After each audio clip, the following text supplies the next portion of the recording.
but every year it changes, because I've certainly progressed through my postmenopausal phase. And so every year I do present different information based on what I've personally experienced. And but I'm thrilled to be joined by one of our physicians at University Medical Center, Dr. Savannah Giovanni, who is pursuing her certification through the Menopause Society. Dr. Giovanni, I know that you're on. You texted me. Would you like to say a little bit about your practice and kind of why this is a passion for you? Yeah, hello. Nice to see everyone today. Like Suzanne said, I'm Savannah Giovanni. I'm a family medicine obstetrics physician, so I trained in family medicine. I did some extra training in obstetrics, and so I originally really didn't have much training on perimenopause or menopause, or I kind of stumbled upon it as I started doing a lot of women's health, and I saw so many women that were suffering with perimenopause, menopausal symptoms, and that's kind of where I started to become interested. And this was after I had completed all my training, so I kind of had to pursue my own education on it separately, which, like Suzanne said, I'm working on getting my certification through the Menopause Society. So in my practice, I see patients of all ages, from babies until to the elderly, and then I do a lot of obstetrical care and women's health. And so that's where I'm kind of seeing a lot of perimenopause, postmenopausal, and managing symptoms there with both hormonal and non-hormonal therapies. And I think it's so important. And I want to, if you take away anything today, is to realize that in medicine, for probably the past 24 years, would you agree, Dr. Giovanni, that we physicians were not trained in hormonal therapy or really how to help women? Because and you can search this. It was called the Women's Health Initiative. I think it's still ongoing, but there was some information that came out from that in 2002 that I remember when it happened about hormone therapy, and it really put a halt to the use of hormone therapy.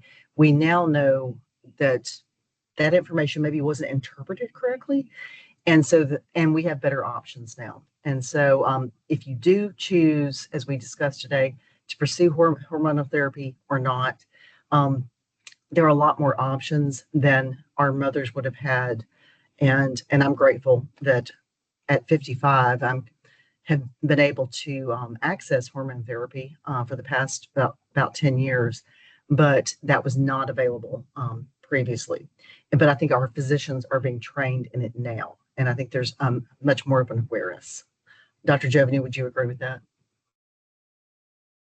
Yeah, that was kind of a groundbreaking study that came out in 2002, like you mentioned, and it kind of found that maybe there were harms to hormone therapy, and so like where it was being pretty widely used before, it was all of a sudden stopped being used, and physicians weren't being educated in it because it was thought to be harmful.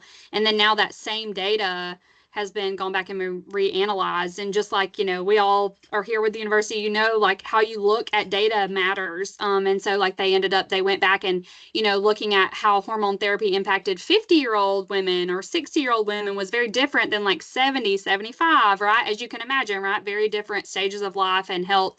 And so starting hormone therapy, the age that you started it mattered in terms of the health outcomes, and that actually in those younger women it could be helpful instead of harmful. So, that's where like how they analyzed it, and then that's kind of the conclusions have changed. But now it's got to be about a change in culture, right? So we're not getting education on this. Like I said, I'm pursuing this on my own separately. So we're trying to teach our medical students and medical residents about it as it's become more widely used, and patients are asking about it, and now it's just such a big need because it hasn't been widely available for 20 plus years. So that was kind of the history of hormone therapy.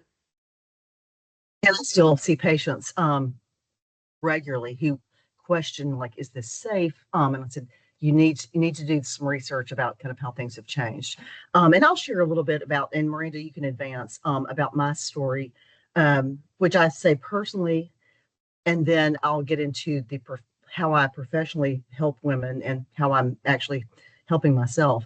But as we get started, I will say that anything that I mention in this presentation, I'm not an influencer. I don't receive any financial gain from anything I mention. So I just want to be very transparent on that. Miranda, if you can advance. Okay. So we're going to talk about timelines, kind of what to expect. I have women come into my office to meet with me because they just can't lose weight.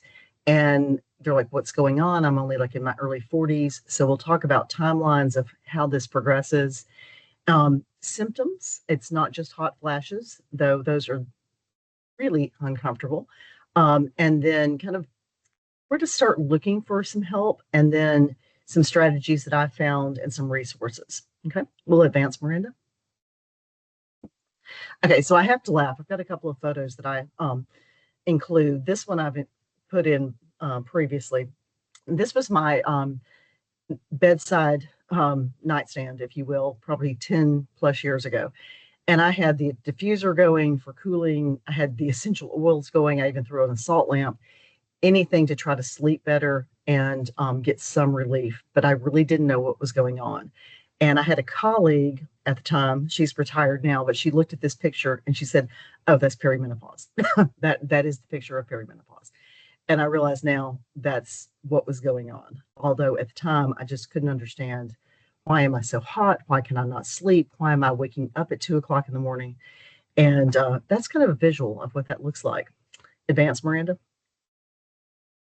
And so fast forward, this is Christmas Eve, actually, 2025. And I had been through several different hormonal therapy regimens at this point. And on Christmas Eve, I decided to start a patch plus testosterone cream plus progesterone. And I'll explain a little bit about why those are necessary, and Dr. Jovany can interject. But I had to laugh. I'm like, here it is, Christmas Eve, and I have this whole plethora of supplements or hormonal therapies out here. And it just kind of made me laugh a little bit that this is where I've gotten to at this stage of my life. But it's necessary, and at least for me, it is. And I use it to this day. Okay, advance. So, in terms of timelines, I think typically there's the discussion of, well, it's menopause. Well, there's many years before menopause, because menopause is one day in time in which a woman has gone 12 months without a period. Many of the symptoms that we consider to be menopausal are actually perimenopause. And I think that's important to realize, is that perimenopause can be a few years or it can be up to 10 years out of the point from which you last had your cycle. So just to know that. And I've had women just as recently as last week come in who've had hysterectomies, but their ovaries remained.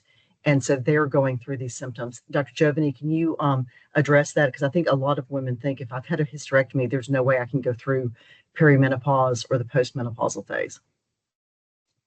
Yeah, absolutely. The ovaries are what actually produce those hormones, or they help in the system. They receive signals from elsewhere to produce the hormones. And so it's important, if you do have a hysterectomy, to ask your surgeon, what exactly did they take? Did they take your cervix? Because that's going to determine, or it may or may not determine, if you need a pap smear. Which is not the scope of today's talk, but it's important. And then ask, did you take one of my ovaries? Did you take both of them? They may or may not, for a number of different reasons. If they take both of your ovaries, then you'll go into menopause, and you will have that true hormone deficiency, and it'll be just like at that time, whatever age you are. If they left one or both ovaries, then it can be just like anyone else. Although you're not having that bleeding, you can start having the symptoms from those fluctuation of hormones. And in perimenopause, just like Suzanne mentions here, it produces fewer hormones, or it's kind of like your ovaries don't know what to do anymore. They're kind of going all over the place. So you may have like a lot of estrogen one day, and then the next day you crash and have low estrogen. And that's a lot of what those symptoms are attributed to, is just the fluctuations of those hormones being kind of all over the place. And then once you are, postmenopausal, really that's like a complete deficiency of those hormones. And then that leads to those other symptoms. So that's kind of what that looks like. Miranda, can you advance? Okay. So certainly hot flashes. I had to laugh, and I told Dr. Jovany about this in the office a couple of weeks ago. I was like, why am I having a hot flash? I had the estrogen patch on. I'm doing all the things. And I realized the the estrogen patch had run out. It was time for it to be replaced. So all of a sudden, I'm having hot flashes again. And I may ask my doctor, who is Dr. Caroline Day, to do a twice weekly patch as opposed to a once weekly. But while we recognize that something like a hot flash is common, there are other things um, that happen just with aging in general, and this is not just for women, but for men as well. Um, the condition is called sarcopenia, but it's where we lose muscle mass and it gets replaced with fat. So the weight on the scale may be the same, but the quality of that weight has changed. And that's one concern that I have and that I work with patients on, not just with aging, but for those particularly on drugs like Ozempic and Wegovy, Monjaro, those drugs, Zepbound, is that as they begin to try to lose weight, um, they lose muscle mass, which is already occurring as we age. And so trying to offset that is critical. Um, Also, decreased libido, and I see some comments in the chat, and thank you, Dr. Jovany, for commenting. Mood swings, yes, absolutely. Those can occur. You may find yourself reacting to things that you wouldn't have, say, 15 years ago. Um, and then libido being decreased can certainly affect a relationship, and that's both for women and men. Hair loss, that was something I started noticing. I guess it was around 2020, and I was like, why am I losing so much hair? I can see it in the shower. And that's where, and I'll reinforce this later, but you've got to have a relationship with a primary care doctor so that you get regular lab work done and they are tracking that lab work. For me, it was my thyroid was off. And so I take Synthroid daily, and I'm have it sitting right in my bathroom, so that's the first thing I take in the morning. But that was something that I had no idea. Did not have a family history of any thyroid issues, but all of a sudden it had become a problem for me. Certainly insomnia, which I referred to previously, that waking up at 1, 2 o'clock in the morning, and our devices don't help that. I will say this later, but I would encourage you to set, if you don't already have it set your phone to nighttime mode so that that blue light goes away at a certain point. It actually interferes with melatonin production. And so the insomnia that can occur as you go through the perimenopausal and postmenopausal phase gets worsened by our devices. Night sweats, if you've woken up and your sheets are soaking wet, nightgown soaking wet, that's common. I laugh with a couple of other of our physicians that we're vasomotoring, which is what's happening, is that you're literally sweating more. And then heart palpitation, that's not uncommon, as well as headaches. Okay, we can advance. And thank you so much, Monica. I just saw your comment. Wonderful. Yeah, and that's one thing I want to do today is to say, this is all normal. You're not losing your mind. Just try to figure out how to help mitigate all these symptoms. And on the last slide, you'll see my cell phone number. I am happy to help anyone. Miranda has heard me say this before, but in my early 30s, I was working at UAB, and I had women who would grab their stomachs and they would say to me, but what do I do about this? Why is this happening? And I would tell them they just needed to exercise more. And I say that the forces of the universe have made me pay for that, and I'm now happy to help any woman get through this, because it is not, you know, I tell Dr. Day that maybe if I'd had a child, I would have understood hormone fluctuations, but this caught me completely off guard, and I'm happy to help anyone. Other things that can happen, body odor changes. I never thought that I would have whole body deodorant, but I do. And I included one product that I personally like on a slide. Frozen shoulder, just all of a sudden things don't work the way they used to. And part of that's just age, just as I've heard too many times, wear and tear. Um, Forgetfulness or brain fog. I've had so many women say, why can I not remember things? And it's all part of it. The thing that I think caught me off guard were GI issues, to have never had GI problems and then all of a sudden to have a day that is very normal and then 2 days later can't find a restroom fast enough was kind of surprising. I do use the CaraCare app with a lot of my patients. It is an app that is free up to a point, and you can track food and beverage intake, GI issues, and your emotions. And so I encourage people to use that app until they kind of get a sense for what is going on with their bodies. Dr. Giovanni, can you address that, that the hormones actually affect the GI system, not just other areas of the body, but hormones are acting on the GI system as well? Yeah, so your hormones are actually, especially estrogen, there are estrogen receptors all over the body. So you could see how like fluctuations in it or a complete loss in it or lower than even what your body's used to could cause symptoms all over. So there's estrogen receptors in the brain and the gut. Progesterone also really affects the gut. For those of you who may have been pregnant before, if you remember, a lot of early pregnancy, there's a lot of constipation, and that's because progesterone or progestation is high in pregnancy, and it really slows down the gut and can cause a lot of constipation. Now, not to say that you can't also have diarrhea, but or upset stomach or nausea, because there's receptors are all over and they really affect almost any organ system. So as you can see, like as Suzanne's gone through, there's almost a ton of different systems that can be affected.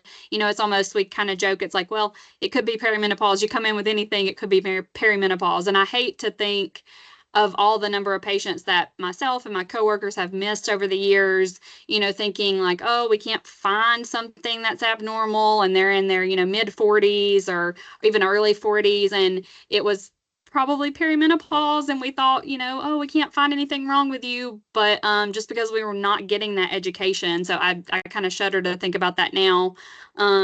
Just to add to these symptoms, not only frozen shoulder, and it definitely affects women more often, but just joint pain in general. I have some people who are active runners. Yeah, body aches, joints pains, that can definitely be related to perimenopause and menopause. I have some patients who are like very active runners, and they're just like, hey, I cannot run like I used to. I don't have the endurance, right? Your progesterone and your estrogen are going down or fluctuating, but also your testosterone is. Women have testosterone also. And as we get older, it kind of declines just like it does in men. And that can make us feel very different as well. Can play a lot. And so, just like Suzanne mentioned, make sure that you're getting labs and you have a good relationship with a primary care doctor to make sure it's not something else, because it could be more than one thing, right? Like she talked about having a thyroid issue, but you could also have perimenopause and a thyroid issue. So it is important to get it looked at from like all aspects, and make sure that you're treating everything that's going on and try to get to the source of it. But this can almost present as many, many different symptoms. Thank you so much, Dr. Giovanni. I think it's just so important to be aware of what's changing in your body.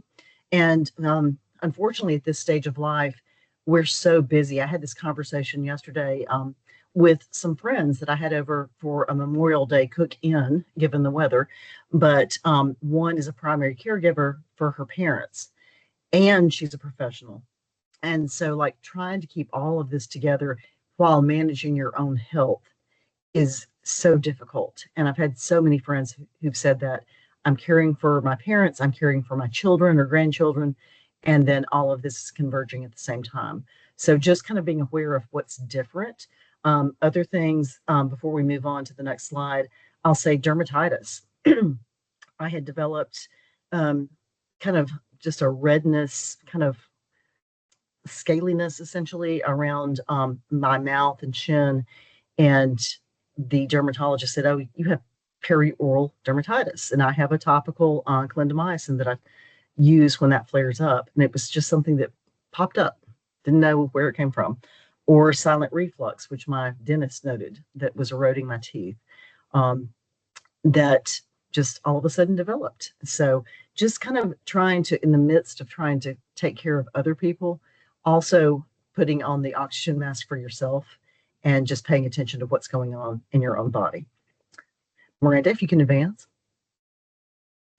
And I've said this before, Dr. Jovany said it, please, please, please get a primary care doctor. I see so many women and men too who do not have a primary care doctor. They just go to urgent cares when they need it. And those have certainly urgent cares have a function. If it's a Sunday afternoon and you need something, but a primary care doctor is the one who tracks you all the time and looks at your lab work over the years, and knows you. So if you need a primary care doctor, we have plenty of wonderful physicians at University Medical Center, at our outlying areas where Dr. Jovany is today, I believe in Demopolis. And so just please have a primary care doctor. I'll get you set up, but you need somebody tracking you over time. And then, as Dr. Jovany mentioned, she is pursuing certification through the Menopause Society. And so there are physicians who are really gaining an interest in this. And so do pursue somebody who they focused on this. Okay. Miranda, if you want to pursue. Okay. So some other things. I noticed somebody in the chat said that she had her phone turned at nighttime to where it wouldn't wake her up. And other things, certainly using night shift or night mode. No TV in the bedroom. That's kind of been my personal policy kind of throughout my adult life, is to not have a TV in the bedroom, because your brain is being stimulated even if you think that you're asleep. And I've worked with quite a few patients on that they'll keep the TV on with the thought that it's going to help them go to sleep, but really, in reality, it's actually keeping them up because their brain is stimulated overnight. Keeping a cool bedroom. When I've given this talk before, I've talked a lot about cooling sheets. I'm very excited that this week I'll get another set of cooling sheets, and so I can't wait to see how these work. But keeping a cool bedroom, I have to laugh. At a point, I had multiple fans going in my bedroom. And then tracking your night sweats to see, is there any, and I help patients with this, is there a food or beverage connection to what is causing the night sweats? And then certainly alcohol intake. A lot of us think that maybe a cocktail at night will help you go to sleep a little bit better, but actually when that begins being processed by the body, it may start waking you up. Okay. Miranda, if you can advance.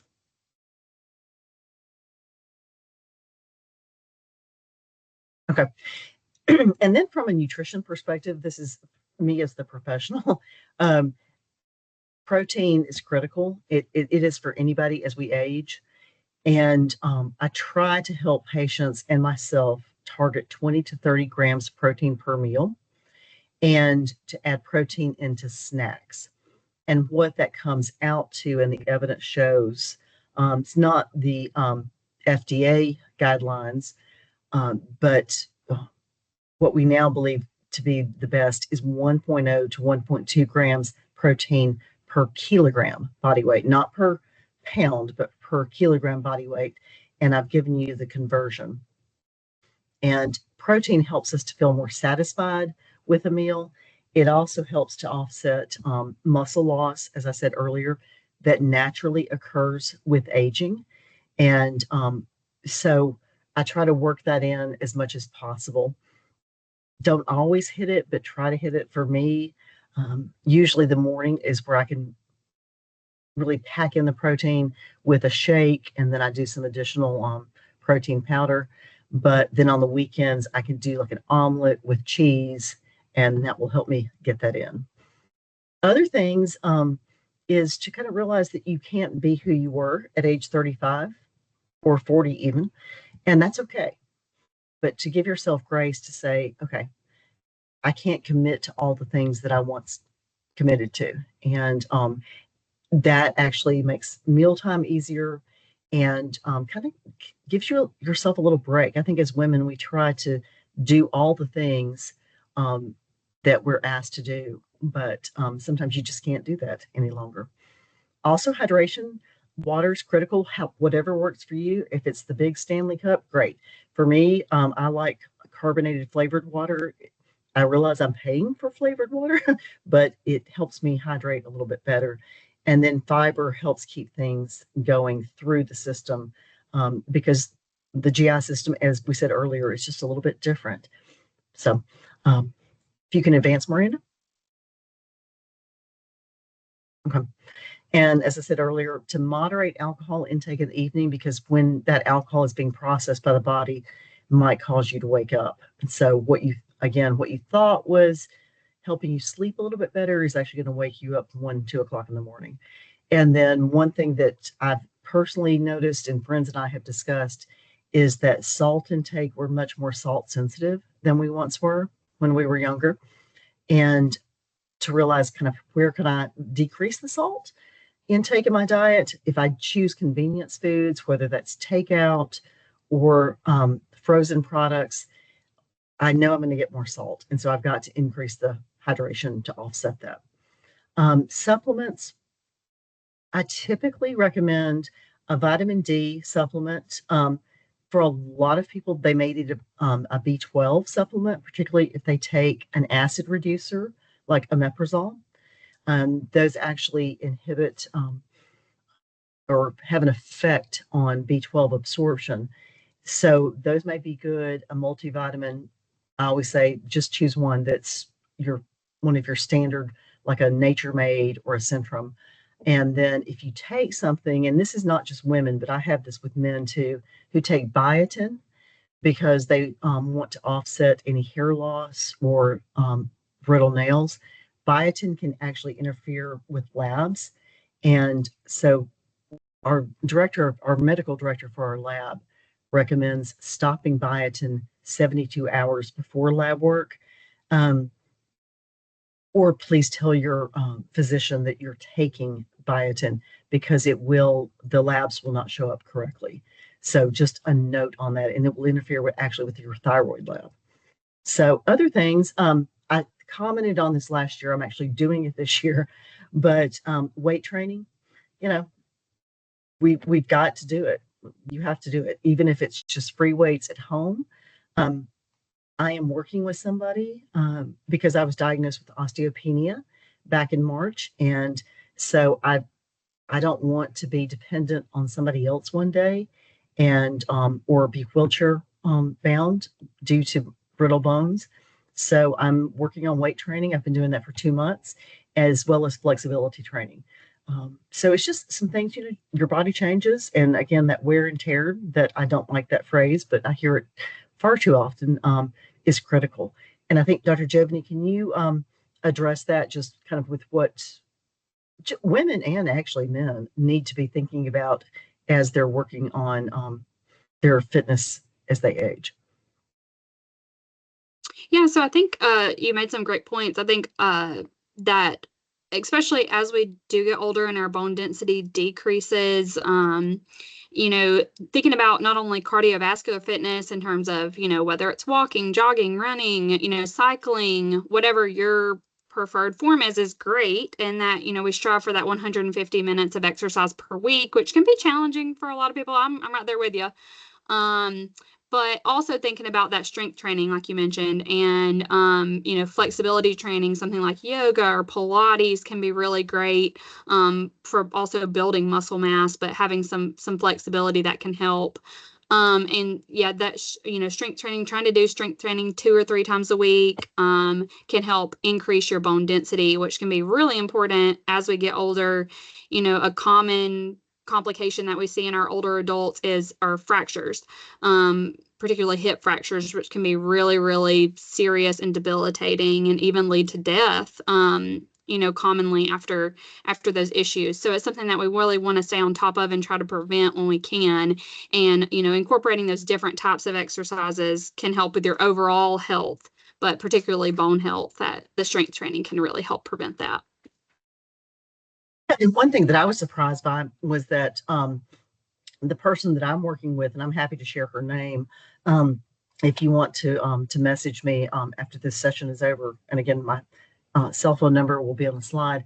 But she said, you don't have to join the gym. You can just come see me. And I said, well, that's good, because I don't want to commit to something until I know I'm in and that I'm going to be doing it. So that was fantastic. But it's not just nice for the physical benefits, but I would say truly the mental health benefits are fantastic. The exercise is wonderful. And I heard one of our faculty members that we work with, he said, the law of physics is if you start moving something, it will keep moving. And that was a great way to say, just start, do something. I try to go see people in their office as opposed to call them. So I have to walk to go see them. And that's helped so much. I almost kind of got surprised when I accidentally found myself in a 5K in 2025 and realized I could actually do it.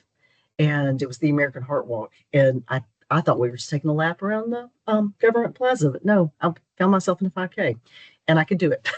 And I realized it was because all the walking I do at work, and it helped. So I would encourage you, most every place on campus, you can walk around a building a couple times and you're going to get some good movement in. Okay. Thank you. Okay. So Miranda, if you can advance. I was going to add in, since we're talking about gaining muscle mass and maintaining your muscle, we actually have what they call the InBody machine. And so this is basically I guess you could look at it like a scale. It's going to tell you your body weight, but it tells you exactly how much skeletal muscle you have. It'll give you like your hydration status. So if any of y'all are looking to start weight training, if you want to get a good baseline before you get started, you can make an appointment to do the InBody scan. You'll just come to our office. We're at the Employee Resource Center. You can schedule your appointment through our WellBama portal under the Well Body tab. And that'll be a good thing to do before you get started with weight training. And Miranda, I know a colleague on campus has done that and absolutely loved it. She said it gave her good information.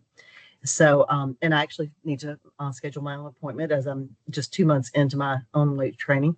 But Yeah, you should.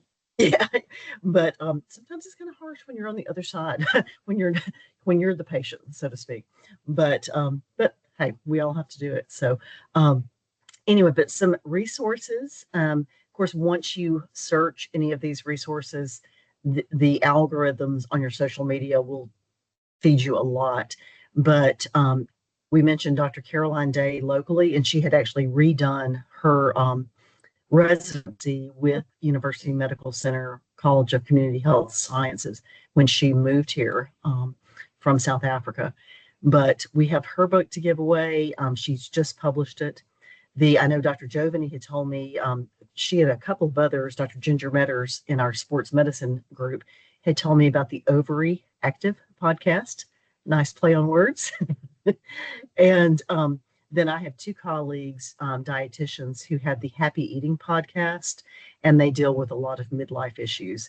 And then a couple of other books, one from two colleagues, the Menopause Diet Plan. It's not really a diet plan, but it's more about kind of how to eat as we hit midlife. And then another one from Tamsin Fadal, who's widely recognized in this field. She's a journalist, actually. So just some resources out there. But again, once you start searching, your feed will be filled with the topic of midlife and perimenopause and postmenopausal years. Advance. Okay. So if you come to me as a patient, I'm going to tell you kind of what I would tell pretty much everybody, is kind of how to eat. And this really applies if somebody has diabetes, if they're just looking to improve their health habits, if they've hit midlife. Kind of how to eat is I use what's called the Plate Planner Guide.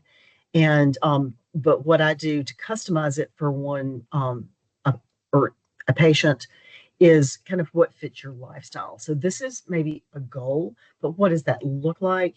And again, how can we do it based on what works for you at your given point in life? You can advance, Miranda. Okay. And these are just some of my meals. Yes, you can eat white rice. It's going to be okay. um, but trying to figure out what works for somebody is what I exist to help patients do. And again, that changes month to month based on what's going on in your life. You may have a busy month with children, adult children, or younger children, or grandchildren, or it may be something going on at work. I know, at least in College of Community Health Sciences, we are changing our electronic medical record in the spring, and we won't be able to take time off, most likely. So it's, we'll be doing trainings and everything. So it's going to be a very busy time. And so the way I'll plan for meals next January differs from the way I'm doing it tonight, for example. You can advance. Okay. And then I always like to have what I call Plan B, or I don't have the bandwidth dinners. And these are just some ideas. One of our alums from UA has developed meal ideas with using only Dollar General products. So that is the link where you can see her options. I always try to take a look in town to see what's available. Bradley's Market in Town Center has frozen meals at the back of the store that are actually produced in Alabama. They're from a company in Trussville. Fresh Market Little Big Meals are a huge, huge financial deal. And then UA Athletics is starting up their Monday meals, Monday and Thursday, actually. They're restarting next week. They just released that menu last night. So Miranda or I can either send that out to you. And then things like Mark Smart in downtown Northport, Manna Grocery. You can call ahead, place an order for whatever they have on the menu that day, and then just pick it up after work. They'll hold it in the cooler for you. So wonderful ideas. Jason's Deli, if I want some ingredients for a quesadilla or a pizza to add on, the salad bar is fantastic. And Brinkley, I'm glad you like it as well. Thank you. So it's cost effective, particularly if you're cooking for one or two, which at this stage of life, most of us, we've downsized, and we're cooking for typically one or two unless people are coming over. You can advance. Okay. And as I said earlier, never thought I would own whole body deodorant, but I do now. And it's just necessary. The Ritual brand of non-alcoholic beverages is actually available in most of your Publix stores locally. And Spirits on Rice Mine can also order it for you. And then these are just a couple of other products. Flaxseed meal, I like to mix into peanut butter bites or oatmeal. And then your fiber thins from Metamucil are a cookie, but also you get the benefit of the fiber as well. Oh, and Rachel, we will get that link. Miranda or either one will get that link for the UA Athletics meals out to you. Okay, you can advance. Okay, and at one point I thought, oh, I don't have to worry about buying those products anymore. But unfortunately, yes, we do, because sometimes you laugh and things happen. So panty liners, always a good idea. Makeup has to change because obviously our skin has changed. And so I have found that creamier foundations work better for those who do wear makeup. And with the addition of testosterone, which I take a transdermal testosterone, it does cause more hair growth on the face. And so I have somebody that I go to locally, and I've gone to her for 20 years. If she's not available, there are some wonderful at-home tools to do a dermaplane to take off that extra hair on the face so that foundation goes on a little bit easier. Something that you wouldn't think of, but hey, it happens. Okay. Miranda, you can advance. Okay. And there is my cell phone number. I do not mind anybody contacting me. Just if you message me, just tell me who you are and how you heard um, my message. And I'm happy to either set up an appointment with you or just give you some ideas or refer you to anybody locally. But I think this is a topic, and Dr. Jovany and I've discussed this. We talk a lot about puberty, like how to introduce girls to what's about to happen. Even our male physicians talk to parents about that. We talk a lot about fertility, infertility. There's a lot of resources, but this is a topic that we have not discussed.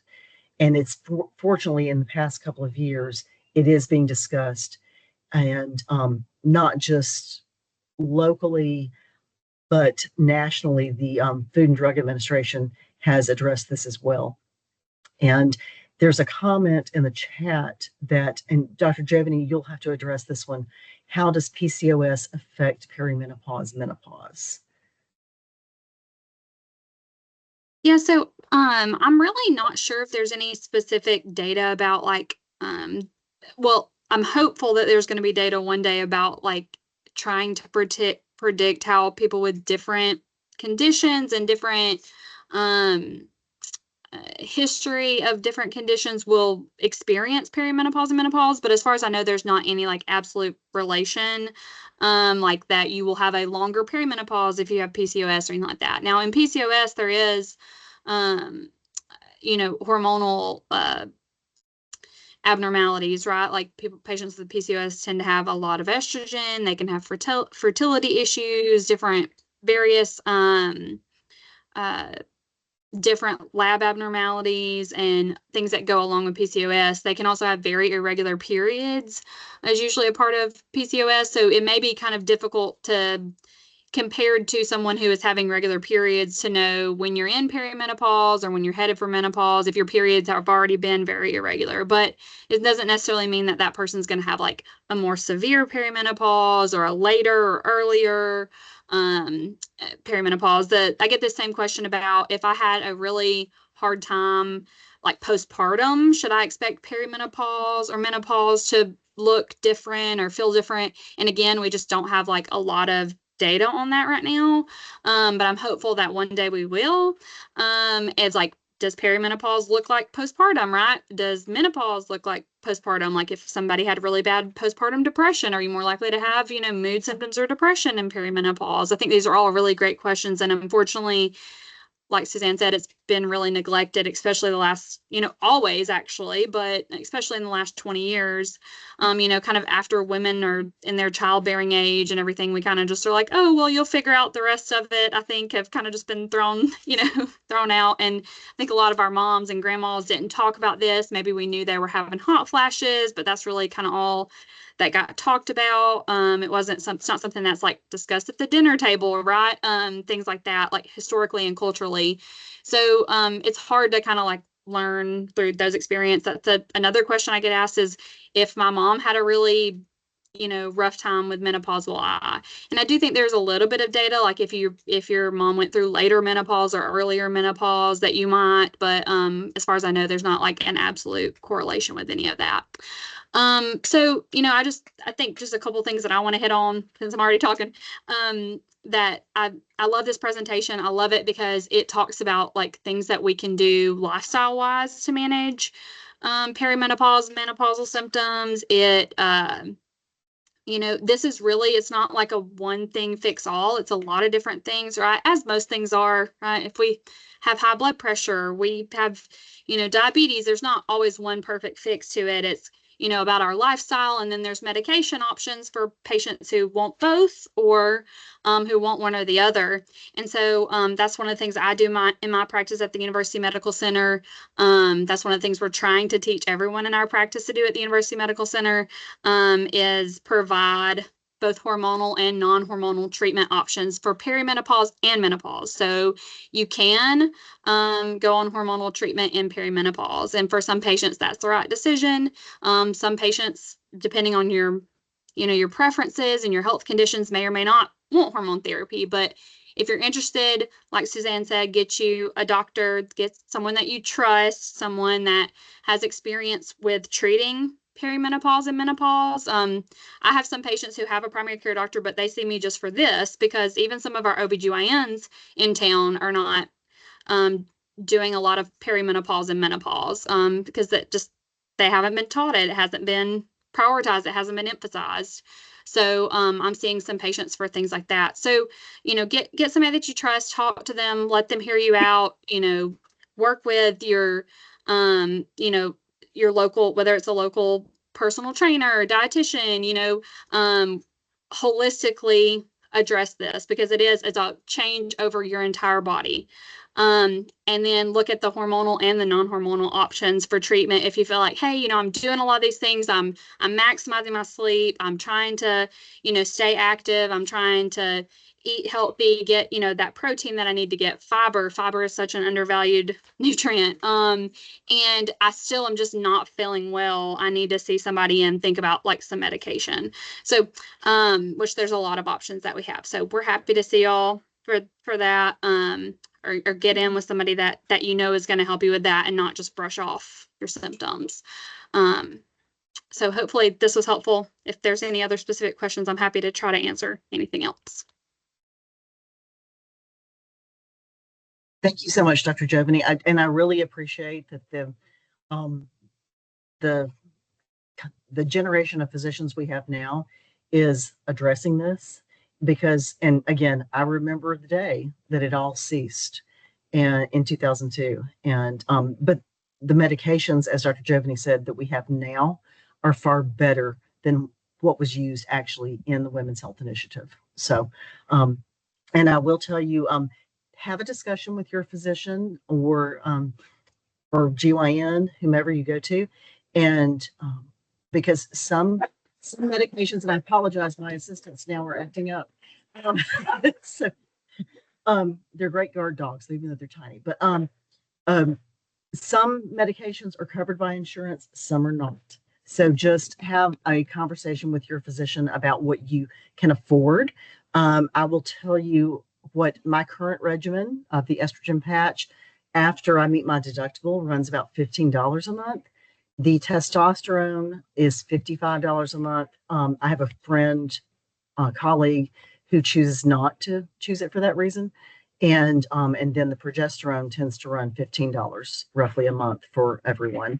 And that's just necessary if you still have a uterus. So, but again, I'm happy to help you, happy to direct you, can get you set up with Dr. Giovanni, with other physicians that I know practice in this space, and then just try to help you kind of try to figure it out because it is, midlife, again, it's kind of everything comes together at once, and we have to just kind of work through it together. So happy to help you, and again, I never mind being contacted on my cell. So Miranda, I think you've sent out the I saw you sent out the